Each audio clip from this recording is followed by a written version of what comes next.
quiero señalar que el año que vivimos, el año 2020, puede marcar un antes y un después en el sistema internacional y su institucionalidad a causa de la dimensión del COVID-19, cuya prolongación además es aún incierta.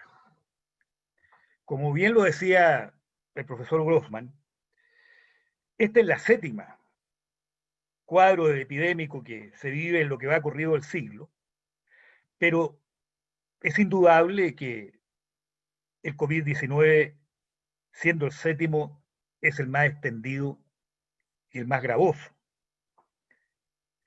Y este cuadro producido con el COVID-19 lo podemos ubicar, igual que otros hitos en la historia de la humanidad, como causa para producir cambios profundos en el escenario planetario, incluso en su ordenamiento jurídico.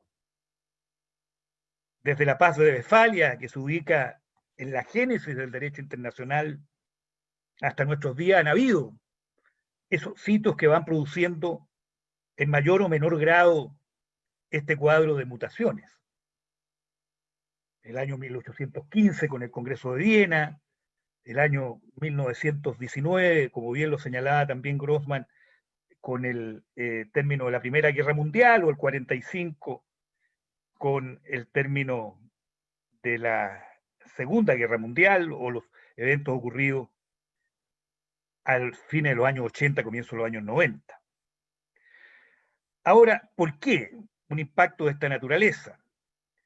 Porque este proceso que hemos podido observar con este virus no ha distinguido fronteras, se ha extendido de manera rápida. Pensemos que en enero, aquí en Chile mirábamos Wuhan y decíamos cómo será vivir en una situación de enclaustramiento como la que se está decretando en esa ciudad, origen en el cual se sitúa esta enfermedad. Bueno, a los 45 días en Chile estábamos en una situación ya de decretos de cuarentena, y hasta el día de hoy vivimos en un cuadro que se extiende al conjunto del país. Y la Lombardía en Italia, bueno, esto lo vivió de manera prácticamente inmediata. Desde el punto de vista geográfico, se puede observar una afectación global, más amplia desde el punto de vista geográfico que las llamadas guerras mundiales, porque las guerras afectaron territorios determinados. Y aquí vemos una extensión que no distingue continentes ni países. Entonces, de allí que, mirado en perspectiva histórica, uno puede situar este año 2020 como marcando una posibilidad de efectos jurídicos profundos, políticos y también sociales. Así como el año 1945 se logró algo que no se había podido lograr antes y se pudo dejar al margen de la juridicidad internacional el uso de la fuerza en las relaciones internacionales, vale decir el uso de la guerra como instrumento de expansión de los países, y se le dio dimensión internacional a los derechos humanos. Bueno, en estas condiciones que hoy día estamos presenciando, es posible que podamos ver cómo se va produciendo una toma de conciencia de los estados para dotar de más y mejores instrumentos internacionales a la comunidad internacional para actuar. En un paper reciente que escribimos con Esteban Tomis, que a pedido de la Fundación Konrad Adenauer, sostenemos la idea de que la clásica afectación de la seguridad internacional solo por acciones de Fuerza Armada debe cambiar rotundamente. Me explico. Con lo que estamos viviendo no cabe duda que está afectada la seguridad internacional. Está afectada la vida y la integridad física de las personas, sin distinguir, reitero, ni continentes ni países. Y reducir la afectación de la seguridad internacional solo a acciones armadas entre los estados o de acciones armadas en los estados que puedan tener dimensión internacional, parece que en la realidad actual no es posible. Y no tan solo mirando el tema de la salud.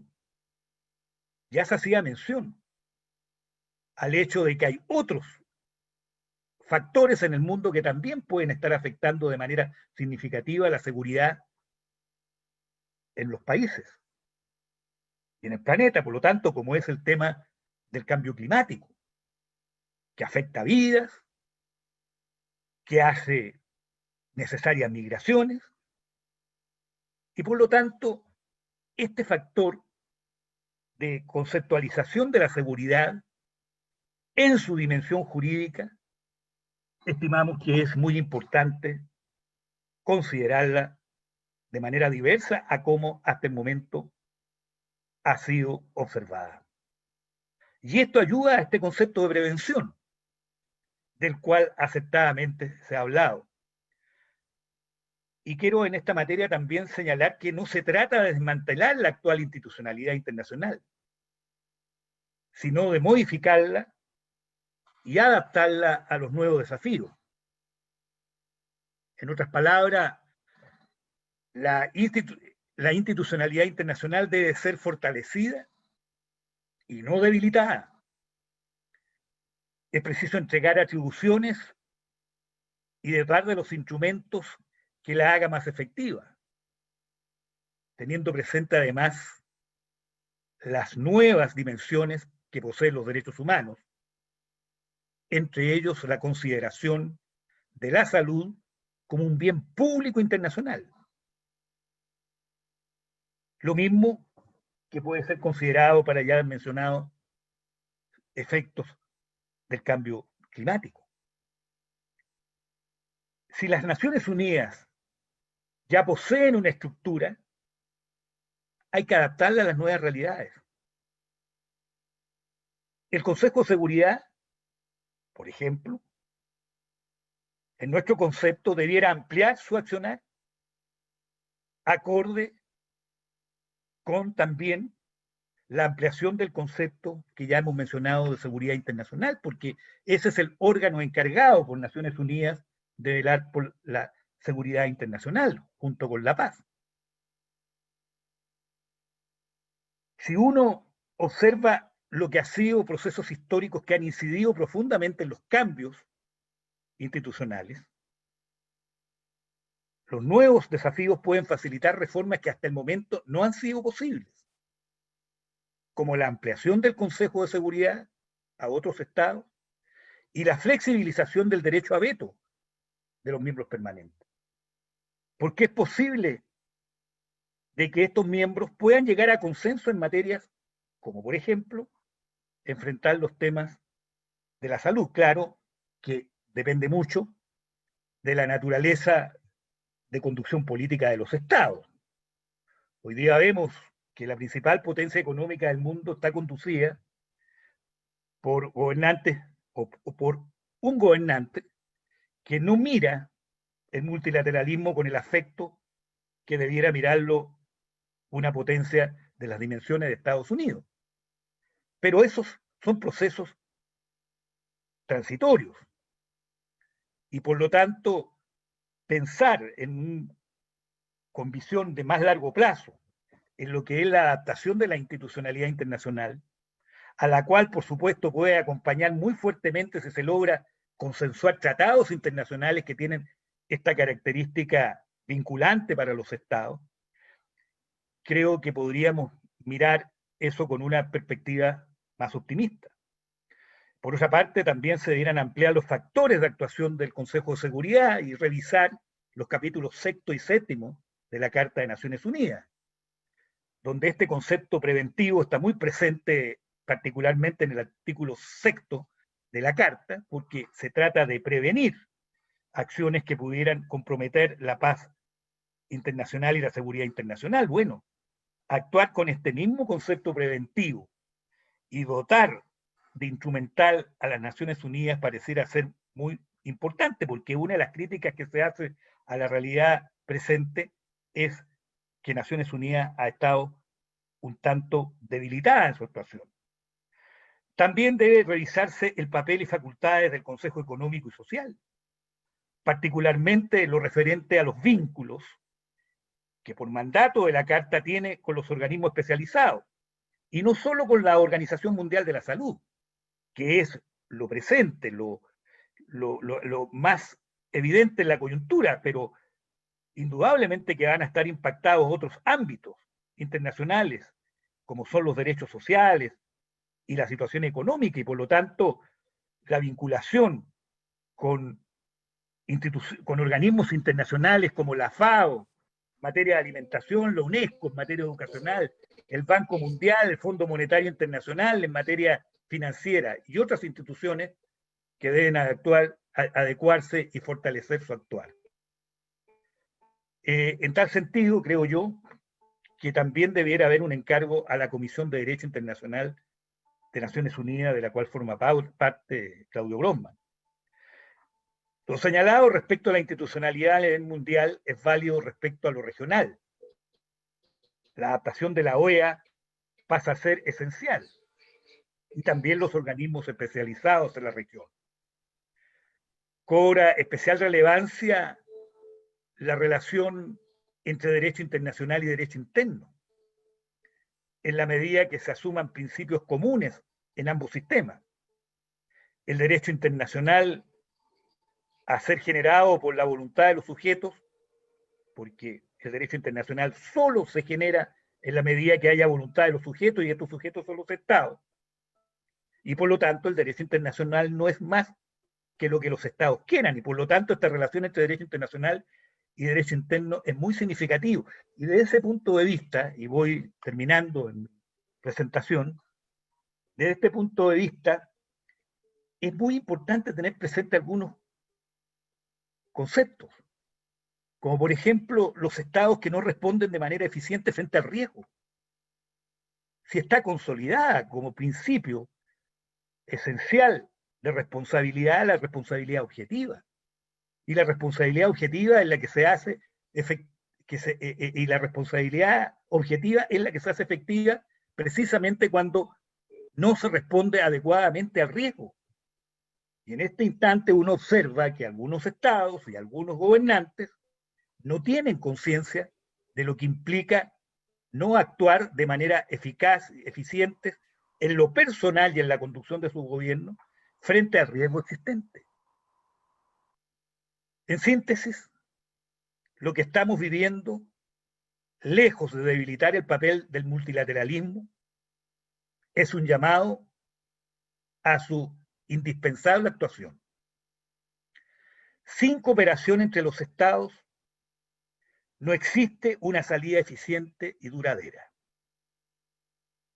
El autarquismo con base nacionalista y con una concepción rígida de soberanía nos lleva al fracaso. No es el momento de conductas egoístas, sino por el contrario de solidaridad. No es el momento de competir para demostrar cómo individualmente lo hace mejor para afrontar la epidemia o la pandemia y sus desafíos cada estado, sino para colaborarnos entre nosotros. Por ejemplo, el acceso a la vacuna y a los medicamentos pondrá a prueba valores y valores de solidaridad. Porque si un Estado, aprovechando su capacidad económica, copa lo que es la producción, no hay un ordenamiento para el uso de la vacuna y de los medicamentos, si no se hace una clara dimensión de lo que son los grupos que primero deben poder tener acceso a la vacuna y hacer un ordenamiento que no es solo nacional, sino que es internacional, creo que vamos a estar haciendo las cosas de manera, por una parte, desordenada y por otra parte, ineficaz. Y sin principios y sin valores esenciales para enfrentar lo que estamos viviendo. Hay una iniciativa que es la Alianza para el Multilateralismo que está impulsando Alemania y Francia, donde en un reciente pronunciamiento dicen el virus no conoce fronteras, todos los países se han visto afectados, debemos permanecer unidos en la humanidad que compartimos, la lucha contra esta pandemia es global, que está cobrando muchas vidas y poniendo a prueba nuestras solidaridades, requiere mayor y mejor cooperación y solidaridad mundial. Y ayer Angela Merkel, en su discurso ante la Unión Europea, asumiendo la presidencia de la Unión Europea Alemania por 6 meses, dijo: la Unión Europea saldrá de la crisis si hay voluntad de superar nuestras diferencias y buscar soluciones comunes. Nadie saldrá de esta solo, somos todos vulnerables y dependemos los unos de los otros. El derecho, por lo tanto, debe estar, tanto el derecho internacional como los derechos internos, al servicio de estos principios que son los únicos que pueden ser eficientes para enfrentar de manera preventiva y también para enfrentar los efectos que desafíos como los que estamos viviendo tenemos. Muchas gracias.